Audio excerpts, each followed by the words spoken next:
கடற்கரையான்கள் நிம்மதியா உணவு சேகரிக்குது. நீங்க மற்ற வீரர்கள் கூட சேர்ந்து ஓய்வெடுக்கிறீங்க. அந்த நேரம் பார்த்து ஒரு பெரிய ஆபத்து உங்களை நோக்கி வருது.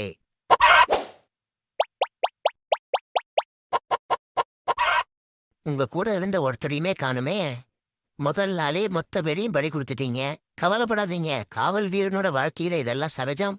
பொதுவா 20லிருந்து 50% வரையிலான கரையான்கள் ஒவ்வொரு ஆண்டும் கொல்லப்படுது. அதிக அளவு முட்டைகளிடுறது மூலமா இந்த பாதிப்பு சமம் செய்யப்படுது. அடுத்த சில மாதங்கள் தினமும் காவல் பணிக்கு போறது, அச்சுறுத்தல் வந்தா எச்சரிக்கை ஒலி எழுப்புறது, எதிரிகள் கூட சண்டை போடுறதுன்னு வாழ்க்கை போராட்டத்திலேயே போகுது. இப்போ உங்களுக்கு 2 வயசு ஆகுது. வெற்றிகரமா எல்லா சண்டையிலையும் ஜெயிச்சு சாகாம இருக்கீங்க. வழக்கம் போல ஒரு நாள் வேலைக்கார கரையான்கள் உணவு சேகரிச்சுட்டு இருக்கு. அப்போ வெளியிருந்து சில கட்டெரும்புகள் உங்க கூட்டத்தை தாக்க தொடங்குது. கூட்டத்தை பாதுகாக்க நீங்களும் உங்க தோழர்களும் எறும்புகள் கூட சண்டை போடுறீங்க. இந்த வகை எறும்புகள் ரொம்பவே கொடூரமா தாக்கக்கூடியது. பலமான குடுக்குகள் பல கரையான்கள் உடலை துண்டாக்குறத பாக்குறீங்க. உங்க கூட இருந்த பல வீரர்கள் இறந்துட்டாங்க.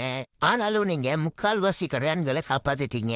கூட்டுக்கு திரும்புற சமயம் தூரத்துல ஒரு வேலைக்கார கரையான் தனியா நிக்கிறத பாக்குறீங்க. எறும்புகள் அதை சுத்தி வளைச்சிருக்கு. கண்டிப்பா அது தப்பிக்க வழியே இல்ல. காப்பாத்தணும்னு போனா நீங்களும் சாகிறது நிச்சயம். வாழ்க்கையில சில சங்கடமான சூழ்நிலைகள்ல கடினமான முடிவெடுக்க வேண்டியிருக்கு. அந்த முடிவுகளை எடுக்க உடல் வலிமை தேவையில்லை. அசாத்திய மனதைரியமோ அர்ப்பணிப்பு குணமோ இருந்தா போதும். தாயின் மீது ஆணையாக கூட்டத்தை காப்பாற்றுவேன்.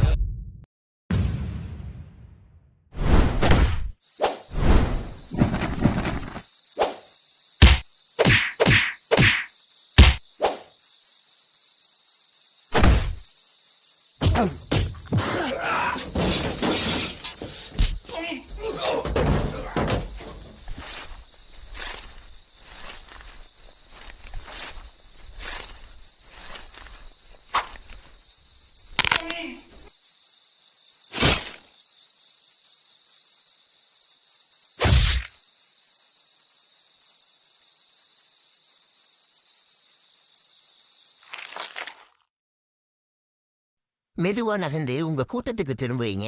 உங்க உடல்ல காயங்கள் மோசமா இருக்கு. ஆனாலும் உங்க வீரமும் தன்னம்பிக்கையும் கொஞ்சம் கூட குறையல. சில நாட்கள்லயே உங்க உடல் கொஞ்சம் தேர்ச்சி அடையுது. நீங்க மீண்டும் அதே மனதைரியத்தோட காவல் பணிக்கு போறீங்க. ஆல்ரெடி உங்களுக்கு 2 வயசு ஆகிறதால இன்னும் சில வாரங்கள் மட்டுமே நீங்க உயிரோட